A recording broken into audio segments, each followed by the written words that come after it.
Hey, this is Jason Kleberg from the Force 5 podcast, a show that forces a guest to come up with a movie-themed top 5 list topic, and then we reveal our picks on air. Top 5 heist films, top 5 tearjerkers, top 5 movie dogs. Every show you'll be asking yourself, what would be on my list? Guests include directors, screenwriters, actors, podcasters, musicians, authors, and even a professional wrestler. Subscribe to the Force 5 podcast, and you won't just be a listener, you'll be a list nerd. The Force 5 podcast, available wherever you're listening now.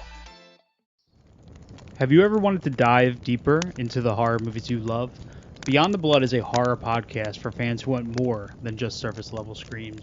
We do deep dives into the movies that shaped us, digging into director commentaries, behind-the-scenes stories, deleted scenes, and the special features that most people skip.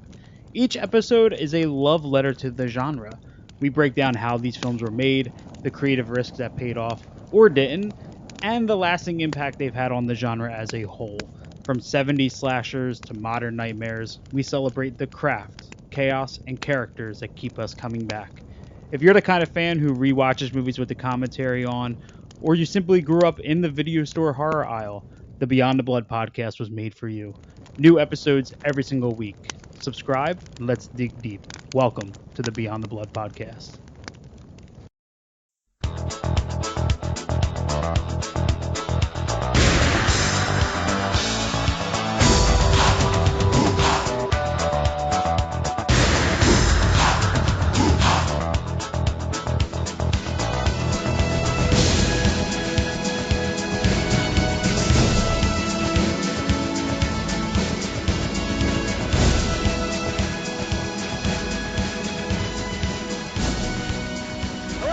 And welcome to the Kulturecast. I'm Chris Stachiw. Sean Liang is out today. However, I am joined by a good friend of mine, Candace Perez. How are you doing today, Candace? Good. Is your sanity intact after having to watch this film? Not at all. This movie is, wow. Pretty bad. It is 2 hours of, before we get to Toys from 1992, which is what we're going to be talking about primarily today, have you been watching anything this week? Definitely. Let's see. F is for Family on Netflix. Have you seen that? I know that it's Bill Burr, and I'm not surprised that he's one of my favorites. I love Bill Burr. Exactly. And of course, binge watching The Americans. Have you seen that? That's the one with Kerry Russell, right? Yeah. I pretty much hate her character, but it's a really good show. It's pretty awesome. I've heard it's good. Yeah. And The Muppet Christmas Carol, of course, to get into the Christmas spirit. Good old Muppets. Good old Muppets retelling the Charles Dickens story. Exactly. I've only seen it, I think, once. Oh man, it's so awesome! You need to watch it again. Totally. I mean, it has Muppets, so it's kind of not a hard. It's not a hard sell for me. So that's it. Just some Christmas stuff. And Bill Burr. Bill Burr. Bill Burr. What have I been watching? Nothing. Nothing. Nothing really. I mean, other than this, not a whole lot. Yeah. Well, just to trudge through this movie, Right? Holy shit. Let's just get right into it. So, Toys from 1992, directed by Barry Levinson, stars Robin Williams, Michael Gambon, and Joan Cusack, along with the acting powerhouse that is LL Cool J. The IMDb synopsis of the film is, when a military general inherits a toy-making company and begins making war toys, his employees band together to stop him before he ruins the name of Zevo Toys forever. This holiday season, 20th Century Fox invites you to open your imagination.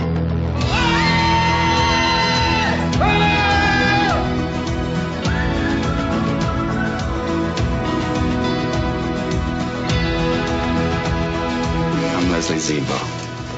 I know. As Robin Williams... I'm in the mood for smoked chicken. How about you? We have a tradition of whimsy here at Zevo Toys. I don't understand why Daddy let Uncle Leland take over Zevo Toys. And there you go. That pretty much comes with it. Good night, folks. There is one person that you forgot to mention is in the movie. Oh, Robin Wright Penn? Jamie Foxx. Oh, that's right. Oh my God, I totally forgot about that. This is the on-screen debut of Jamie Foxx. Really? Is this like his first movie or something? I think so. He's I pretty want young. I want to say that this is his first film. Yeah. Is this movie after he's already on In Living Color and everything? I don't know. I mean, this came out in 92, so it was after, yeah. Okay. So, cool. Yeah. So I know you had seen this film before. Yeah, when I was probably like right when it came out, I would have been 6 or 7. And I remember really liking it, which is, I guess it's just one of those things you go back and watch it when you're an adult and you're like, oh my God, what was I thinking? What the fuck was I thinking? What the hell was I thinking? And how old were you, like 1? I was 2, but I mean, I saw this movie during the 90s. I know I saw this movie. Yeah. So what are your thoughts on it now, having rewatched it? So long. Like, there was no reason for it to be a 2-hour-long movie. I thought it was going to be like an hour 20 at the most. Yeah, it feels really excessive. Yeah. And, when I was a kid, like, I thought Robin Williams was, like, really funny. But now I'm just like, oh, God, please stop. Like, his little, improvisations that he does and stuff being goofy or whatever. Yeah. Not a fan anymore. So you're not a fan of Robin Williams anymore? I don't think so. And see, I'm kind of the same way. When I was a kid, I used to think Robin Williams was really funny, and the older I got, I kind of realized that Robin Williams, his shtick is just kind of the same thing. Yeah, it's the same thing in every movie, I think. Right? I mean, it's just kind of like this frenetic, off-the-wall comedic style, and that's fine. Yeah. But when every character in every movie that you're in does that, it's kind of like, how are your performances any different when all your characters do the same thing? Yeah, I guess they're just like dressed differently. Well, and I mean, to be fair, there are some movies with Robin Williams where he doesn't just do the same thing. I mean, he in Good Will Hunting, which he won the Oscar for, that wasn't really this same performance. Yeah. But, I mean, this film, Mrs. Doubtfire, Hook, Jumanji, it kind of all runs together. Good Morning, Vietnam? Oh, yeah, that too. Yeah, that movie, is way over the top with that. But that used to be one of my favorite movies, too, when I was younger. Not anymore. And it's really sad what happened with Robin Williams. I mean, he committed suicide last year, and he was struggling with depression. And did you hear his wife actually came out and said that he was showing signs of dementia? And Parkinson's as well. Yeah. So she said he had already started doing crazy, acting out, before he had committed suicide. Which, I mean, I guess there's something to be said for not wanting to see yourself kind of wither away. But it is unfortunate, he was dealing with depression but kind of removing that aspect of Robin Williams, because now that's kind of become a big part of Robin Williams. The story of Robin Williams is him committing suicide. His performance in this movie is astoundingly bad. Right? I mean, yeah, it was pretty hard to watch, honestly. This is not being offensive, but he almost acts like he's mentally handicapped. Right? I mean, he's like there's a point where your character being childish starts to really get too close to being mentally retarded. Well, I mean, maybe that was somehow part of his character too, because that character in the movie, what was his name, Leslie, was supposed to, I don't know, not take things seriously and not really know the seriousness of the things going on around them. Right, but I think that there's a fine line between overdoing it and this movie, and this movie goes past overdoing it.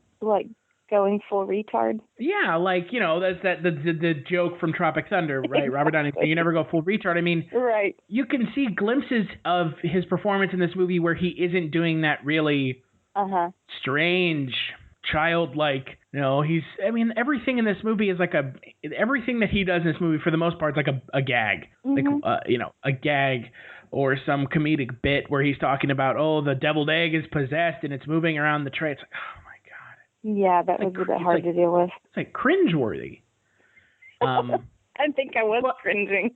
Right. I mean, this is at the height of Robin Williams' fame, the mid '90s. I mean, he had this was around the time that Aladdin came out. Yeah. It's like you mentioned, Good Morning Vietnam. This movie's 5 years removed from Good Morning Vietnam. Yeah. But at the height of someone's career, I think is whenever people are more willing to accept whatever it is they're doing, good or bad. Right. And this movie really just plays to his strengths, if you could call them that. Yeah. It doesn't I don't think this movie challenges him as an actor, really. It's like, hey, Robin, just go do whatever, do your thing. Isn't that what they usually told him to do? Like just improvise or whatever? Well, in a movie, not all the time, but in a movie like this, it's pretty obvious that was exactly what they were going for. Yeah. I tell you, the part that was super cringeworthy is whenever he was in the car and Robin Wright's character was riding along on her bike and he stops her. And then he has like that little devil puppet and he says that he just wants to get laid. Yeah. I was like, oh my God, no. It was, well, it's, and that's my kind of other thing with this movie, and I'm curious your thoughts. Do you think that this is a kid's movie? See, I do, because there's like stuff in it. Like whenever I was 7, I don't think I even knew what get laid meant. I just knew like, that's not right whenever I saw it. But I think overall it is, because there's not much that's really goes over the line in being a kid's movie. But I do think that there's a lot of adult themes, I guess. Yeah, definitely. Right? Like, the whole play of Michael Gambon's character of Leland Zevo, Robin Williams' uncle, who wants to build war toys that are little planes that have like machine guns and missiles in them so that they can take the place of these giant, billion-dollar airplanes, which I found to be hilarious in just their timeliness with the stuff that's going on now with drones. The drones and everything, yeah. Yeah. As far as the little tanks go, why didn't anyone just like kick them? Come on, you can't introduce logic into this movie. That's what I'm thinking the whole time is like, just kick it, like. I mean, to be fair, it had like legit like missiles. Well, and yeah, but it seemed like it took a few seconds for it to get to start shooting. I mean, in those few seconds, come on, just like kick it. Just go over to it and flip it over. Exactly. Problem solved. I mean, I agree. The end of the movie, and we'll talk about it here in a little bit. The climax of the movie, I think, is the weakest part of the film for sure, because it's just the amount of logic and suspension of disbelief that one has to buy into at the end of the movie is too much even for me, and I have no problem suspending disbelief. Even why you don't believe that the stuffed teddy bears and wind up toys? I mean, they were just like cannon fodder, right? Right? They were just like, here, let's wind these toys up so they can get blown up so that they don't come kill us. Like that I guess they were just going on the premise that they were. They started shooting at whatever moved. Right. So they were literally just like, okay, these worthless. It kind of made me sad, though. That like all the sweet toys are being like blown up. But then you have to think about the fact that Robin Williams and Robin Wright Penn, or Robin Wright, I guess she's not married to Sean Penn anymore, and Joan Cusack, they were just like, fuck it. We love these toys so much. Let's just let them get blown up. Which to me was just like, you motherfuckers, like sitting and talking about how much you love toys. I kind of like the toys better than I like their characters. I guess maybe that's why I was sad about seeing like the cute toys blown up. Yeah. We've talked about Robin Williams' performance, but the performance that I really want to talk about, and the one that really upsets me, like physically ill, is Joan Cusack as Alsatia Zevo. I thought she was kind of funny from time to time. I enjoyed it. Maybe from time to time, but it's a little much. Like I liked it whenever, like their cousin, a local J's character will like just like disappear or whatever, and she's like, "Oh, he's so great." She wants to bang him. Like they're, like you said, they're cousins in the movie, but there's like a sexual tension between the two of them that's really upsetting. There is, isn't there? But they're not really related, Chris. Did you forget that? That's right, because she's a fucking robot. She's a robot. Oh. But I don't know. It kind of like makes sense that she's a robot because she doesn't worry about like, I don't know, the trivial things that everybody else is worried about in the movie. She's like on a different plane almost. Right, like she eats vitamin sandwiches and mayonnaise. She eats vitamin sandwiches, yeah, mayonnaise and vitamin sandwiches, and then she wants an applesauce sandwich as well. Well, I didn't know robots eat. Well, and that's the thing about the whole robot reveal, right? Is that Robin Williams knows the entire movie. Yeah. But we're the only ones who, like the audience and all the other characters are the only ones who don't know. And, okay, LL Cool J's character says that I knew she always looked the same. Like she's always the same age. So she's always been like that, like maybe like 30-year-old woman. Right. So Robin Williams says, my dad built her for me because he thought I needed someone because my mom died so young. Was she supposed to be his sister or his mom? Because I would think if you want to build a playmate for your kid, you'd build a kid. But this is like a grown woman. What? See, so okay, so if you go off the idea that his dad, Robin Williams' dad, built her for him, yeah, then he would have grown up with her, and she would have been his mother figure when he was a kid, and then transitioned into his sister when he grew up. Yeah, so that's mixed up. That's so fucking weird. Like that in and of itself is a really strange. Like that's a really strange conceit. Is like I raised you, and now I have a crush on you, because she totally also has like a crush on him in the movie. It makes more sense why he's so mixed up though, if that's his mom. I don't know what my life is about. I mean, I totally agree, and it's actually pretty upsetting. because like her character is like attracted to like every male character in the movie. Yeah. Like that's like your brother. It's not your brother, or that's like your, because they say that it's his sister in the movie. Yeah. But it's not his. It's just like, like if you think about it for more than like 30 seconds, you're like, this is fucking weird. Yeah. It's like it's pretty it's not upsetting, but it's just like. I like that you've used the word upsetting like 10 times already about this movie. Because you couldn't have come up with a better way to do that. You know what I mean? Mm-hmm. You couldn't have come up with a better framing device for why these characters are related or how she's a robot. No, It's just she's a fucking robot that raised him and now has like a crush on him. Yeah. I must say, though, that part I did not remember from whenever I was a kid. So it definitely surprised me. Yeah, her head popping off. It definitely surprised me. I remembered it a little bit. But, I mean, it was one of those things when I saw it, I was like, oh, okay.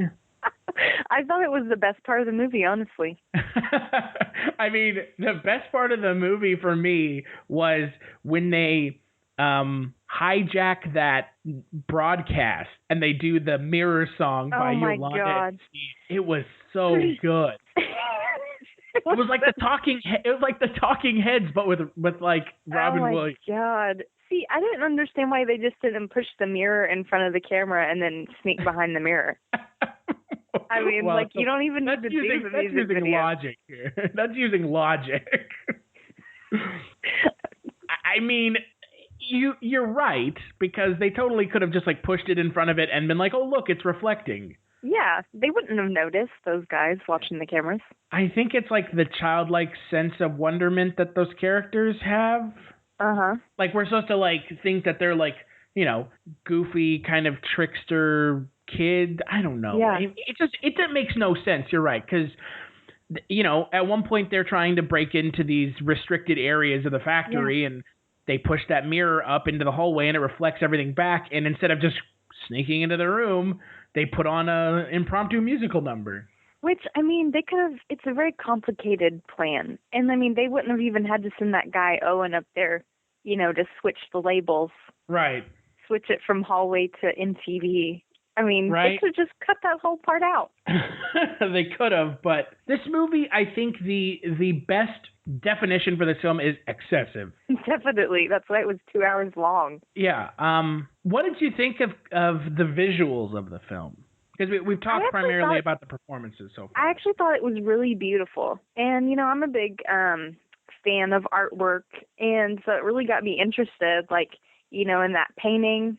I think it's called The Son of Man, you know, with like the guy in the hat and the apple in front of his face. And I enjoyed that aspect of it. And, you know, the home that Alisatia lived in was just so beautiful, like how it was like a fold out paper dollhouse. And I really appreciated that about the film. It definitely was beautiful. Made me wonder where they lived. Where do they live? Like, is the whole, like, kind of town that they live in inside or something? Well, I mean, it's set in Moscow, Idaho, which is where the I guess what it's called, the Palouse region, where all the kind of the rolling green, like perfectly green rolling hills is. But yeah, it kind of takes place in like a, you know, outside of, you know, reading on Wikipedia where it's set, it almost is set kind of in like a fantasy world. Exactly. I never got the idea that it was set in like reality. Like I never thought it was set in Idaho. Yeah. You know what I mean? Like that never struck me. Like they do meet the U.S. government at one point in a really strange scene with Michael Gambon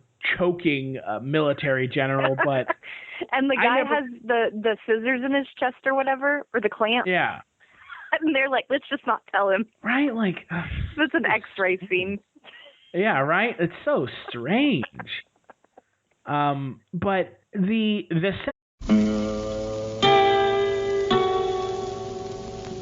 Hello, filthy movie lovers. My name is Gentry Austin. And I'm Casey Scott. And we're the hosts of the Sin Syndicate, film podcast for something weirdos, anti-criterion bros, and Joseph Sarno aficionados. Join us semi-weekly as we peer into the adults-only theaters and sticky-floored cinemas of the golden age of sexploitation, when the morals were loose, the laws were murky, and the intercourse was all simulated.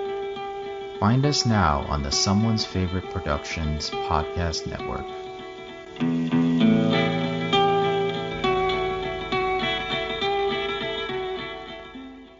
Set design and the visuals are the best part of this movie. Definitely. It's definitely a beautiful movie. Yeah. You know, and with a lot of films like this one, where it's a nice film to look at, rarely ever does it offer substance.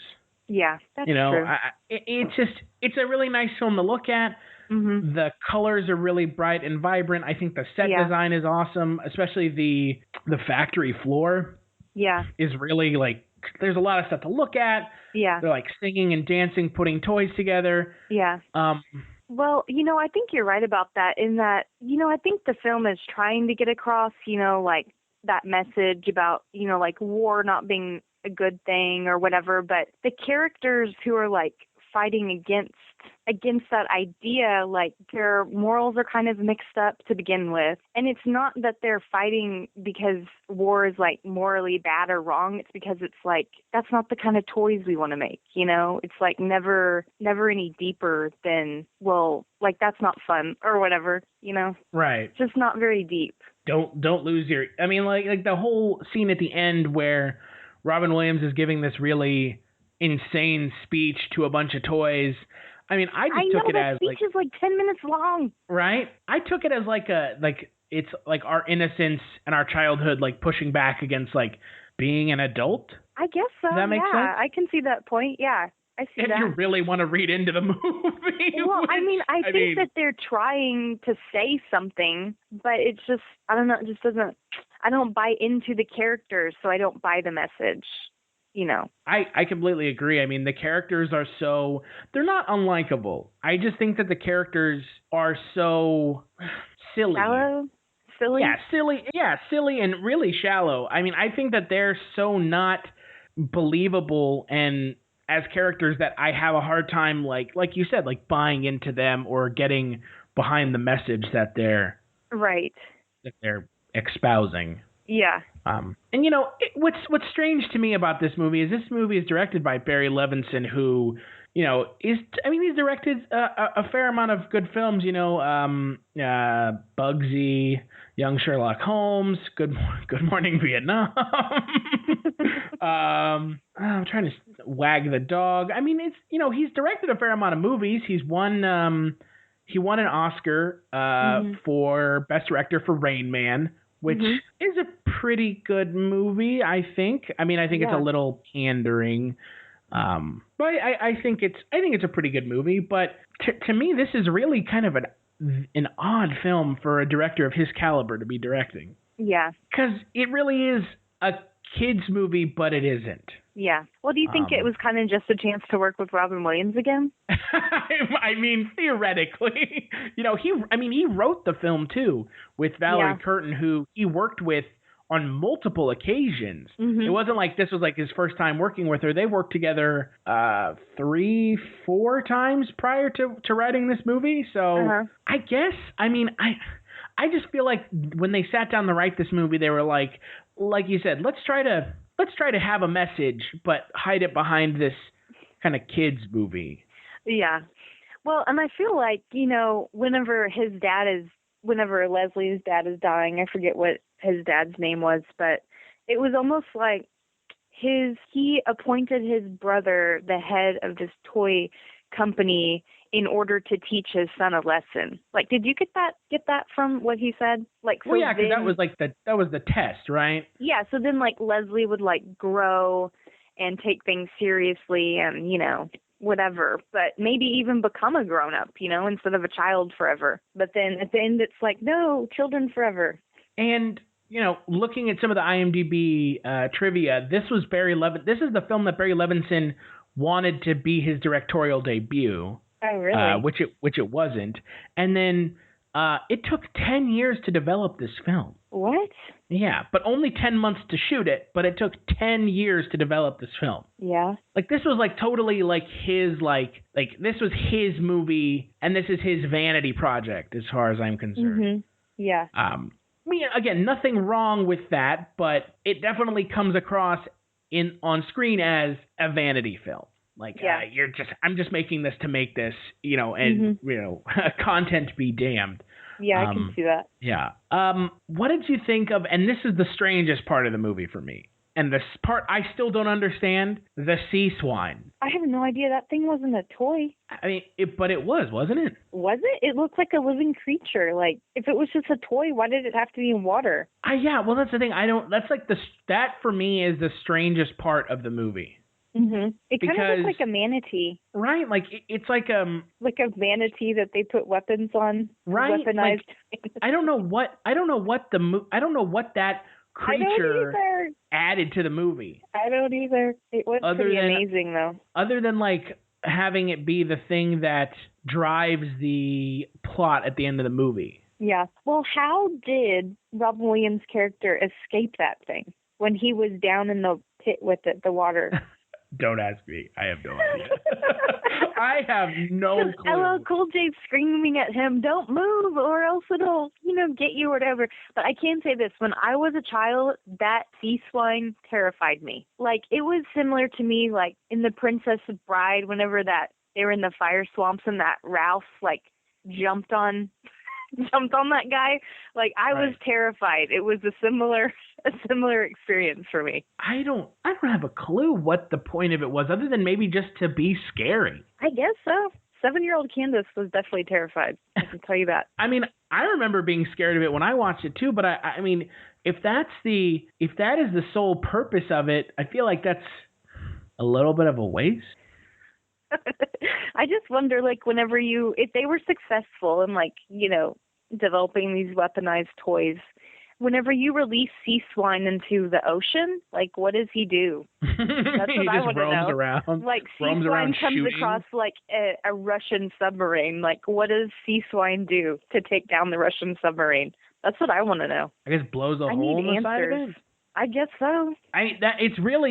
It's really not explained. But would that little tiny cannon that Sea Swine had really be able to do damage to, a Russian submarine? Well, that's the thing. I don't know. I don't even know. At the end of the movie, it shoots Michael Gambon's character, and it doesn't kill him. Yeah, exactly. Or I don't even know what happens at the end of the movie with Michael Gambon's character.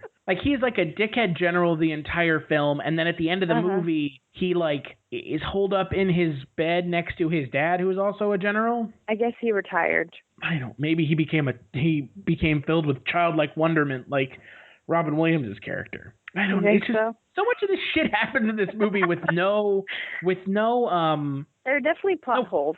Well, yeah. Well, there's no context to a lot of the shit in this movie, like the Sea Swine. Why? Yeah. And it's never. And you're right. It's never even explained. Not even like remotely explained. Like, here's this thing. Isn't this really weird? Like, I thought we were just, like, weaponizing toys, and now there's, like, some sort of sea animal that they've weaponized. Yeah, it's according to Wikipedia, it's an amphibious drone. Oh, interesting. So maybe it wasn't alive? It's so not explained that any explanation is a good one. Yeah. Well, if they explained everything, the movie would be 4 hours long. Exposition after exposition after exposition. Oh, God. Oh, yeah. And, that is one of my other big problems with this movie is it would be long for an hour and a half movie. Yeah. Let alone a film that is 2 hours long. Yeah. And it's not like an hour and 45 minutes. It's like an hour. It's like an hour plus another hour. It is 2 hours on the dot. It is an hour plus another hour. Yeah, like it's not an hour and a half, hour 45. It's 2 hours flat. Yeah. God. It's pretty rough. Yeah. What did you think of LL Cool J and some of the supporting cast, like Robin Wright Penn? Honestly, I really liked LL Cool J in it. I don't know why. I just really liked his character. He seemed to be the only one who was able to walk the middle ground between serious and humorous. Goofy? Yeah, I know. And I think it's because like, he took his character, like, way, like, his character was, like, really super serious, surrounded by all these people just, like, goofing around or whatever. Well, and, Michael Gambon's character in the film is super serious, too, but he's super serious with almost a lack of humor. Mm-hmm. Right? Mm-hmm. So, I think that LL Cool J is a good mix of the two. Yeah. So, I think LL Cool J is one of the better parts of this movie. Yeah. Definitely. But Robin Wright's character, she was just, I didn't really care for her character. And she had that crazy Southern accent. And, she's from Dallas. Yeah. So, and I've heard her. I'm from Dallas. Right. You don't talk like that. Oh, heavens to Betsy. Like, it was such like a stereotypical accent that it was ridiculous. Yeah. And there is nothing about Robin Williams' character that is, like, there to fall in love with. And honestly, that's one of my biggest pet peeves in movies, whenever there's, like, a male character, who isn't likable really at all. I mean, except for, I guess, his childlike wonderment. He's not handsome either. It's like in every Adam Sandler movie, too, where it's like, he's not handsome, his character's a jerk, and there's some beautiful woman who falls in love with him. Why? It makes no sense to me. Well, because his dad hired her to fall in love with him. You think that was in the job description? Copies, or duplicator is what they called it. Duplicator and love interest for my son. Was that the job? And fall in love with my clearly mentally handicapped son? Yeah. I mean, I'm going to say no, but I feel like the answer is yes. I'm going to say no, but if you have any other job openings in the future, please keep my resume on file. Right? Oh, God. Yeah, this movie, some of the supporting cast, yeah, I mean, Robin Wright just kind of hanging out is what I feel like. Mm-hmm. She's essentially stars opposite Robin Williams in every scene just so he can play off of her. Yeah, basically. Yeah, and she doesn't really she doesn't really offer much in the way of, I don't know, anything. She was there to throw bears at the evil weaponized toys. Oh, great. Oh, my God. Before we wrap this up, that's the one scene that I think I really want to talk about is this scene that we've mentioned a couple times where Robin Williams and some of the other characters are trapped in a room where all of the toys that have been kind of gotten rid of are put. And the war toys are knocking on the door. And he's like, okay, we got to figure out what we're going to do because otherwise we're going to die and these things are going to blow us up. So he gives like this speech while they start winding up the old, wind up toys. And it's just really like 4 stores and 7 Christmases ago. It's really strange speech, and after the speech, the war toys bust through the door, and the other toys that they claim to love and, you know, have great feelings for, they start getting blown the fuck up. Yeah, it's sad. Like, they literally exist to be blown up. Basically, to save them. Yeah. So I was like, I thought you liked these toys. Nope, you're wrong. It's just like, I thought you liked them. Oh no, you just wanted them to be blown up. Got it. It's like, that's pretty strange. You're just here right? for us, to save us. That's the only reason Right? they exist. That's pretty strange, right? Like, Yeah, it's pretty selfish. yeah. I don't know. It was just one of those things where I was like, I don't get it, but okay. Mm-hmm. Like, I guess, okay, sure, whatever. Like, at that point of the movie, I was like, can this just be over? Well, Chris, that was like if someone was busting in your front door with a gun, wouldn't you throw those two little fluffy dogs of yours at them? Yes, that is exactly what I would do. Here you go. I mean, wouldn't that fix the situation? Yeah, right. They're tracking them. Oh, God. Oh, whatever. Well, skip it or watch it, and best performance. Skip it if you are an adult. If you're a 7-year-old child, watch it. If you're a 7-year-old, well, I could see that. 7-year-old child, yeah. Best performance, you said? Yeah, best performance. Definitely the Sea Swine. I am totally team Sea Swine. I want to see it in action. I mean, well, the other thing, you never even saw it, right? What can this baby do is what I want to know. Yeah, that's what I was saying. Like, the little bits and pieces that I saw just kind of look like a manatee. And, I mean, they're sweet, right? I think we could be friends. You and the Sea Swine hanging out? And Chuck. I mean, Chuck needs a friend, too. The Sea Swine would be Chuck's friend, is that what you're saying? Yeah. You can see Here's that. my dog, by the way. I have to go with skip it as well. I think that this movie is it's not bad in the way that some of the other films we watched this month are bad. It's just Well, wasn't like the theme of the month like so bad they're good? No, it's so bad they're still bad. Well, it fits that then. Yeah, right. It fits pretty well into that classification. It's funny because I was talking to my mom about it last night, and she was like, well, what movie are you going to talk about? And I said, toys. And I was like, the theme is like bad movies. And she's like, why is it bad? Because I'm like, Mom, you have not seen this movie lately. You need to go back and see it. Yeah, right? Mm-hmm. Best performance. Sea Swine. You know, I'm gonna have to go with LL Cool J because I mean I think you're right. He's the least offensive of the actors in the film. Yeah, he was really likable in it, I think. Yeah. No, I completely agree. And I know you think he's totally cute. Yeah, LL Cool J. He's a cutie. Oh God. So, what do you think the film has on Rotten Tomatoes? All right. This is a high estimation, I think. Let's go 20%. 26%. Oh, my God. Yeah. It doesn't have a critics' consensus, unfortunately. Oh, are there people who like it? No, there's no critics. Normally, there's a critics' consensus where it's kind of they look at all the critics' reviews and then they kind of write all the critics thought. What do you think the audience score is? Now, this is user-submitted reviews for the film. Oh, God. Most people are dumb, so I'm going to go with 50%. 39%. Okay. Out of 56,000 reviews. Out of how many? 56,000. Oh, my gosh. That's a lot of reviews. That's a lot of reviews. That is a lot of reviews. Yeah. Some of the reviews on Rotten Tomatoes are 2 stars, kooky and silly.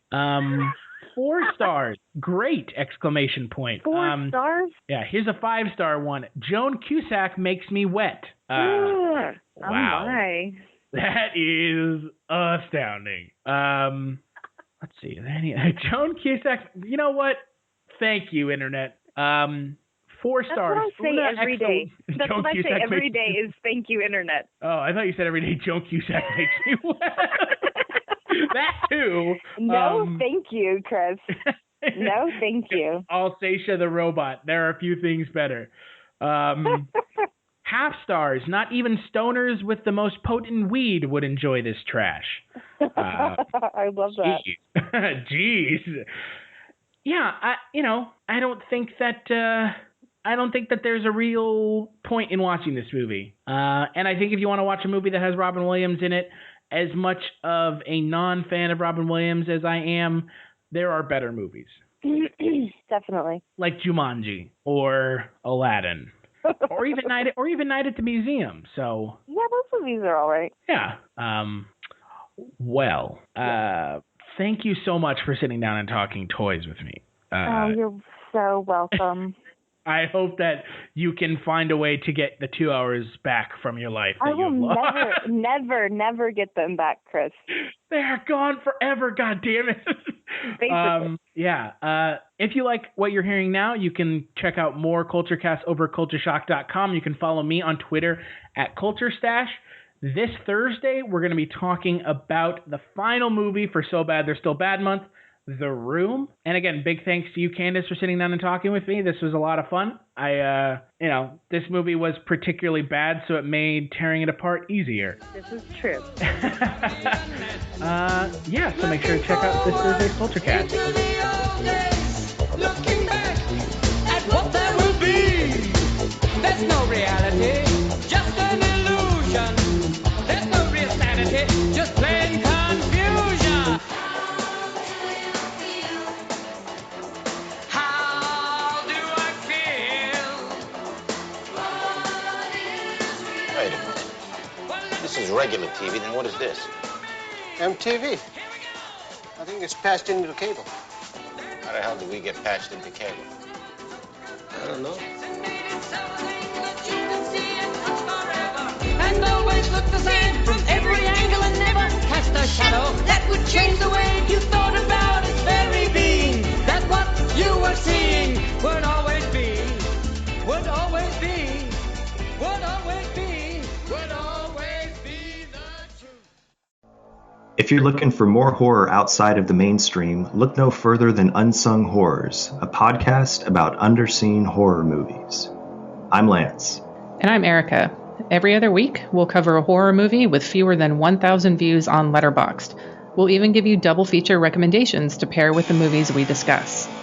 From gothic to shot on video, from slashers to comedies, from giallo to J-horror, we'll cover all the subgenres. So join us as we unearth these hidden gems of horror. Follow us on Instagram, Twitter, and Facebook, all at Unsung Horrors, available wherever you listen to podcasts. And part of the Someone's Favorite Productions podcast network.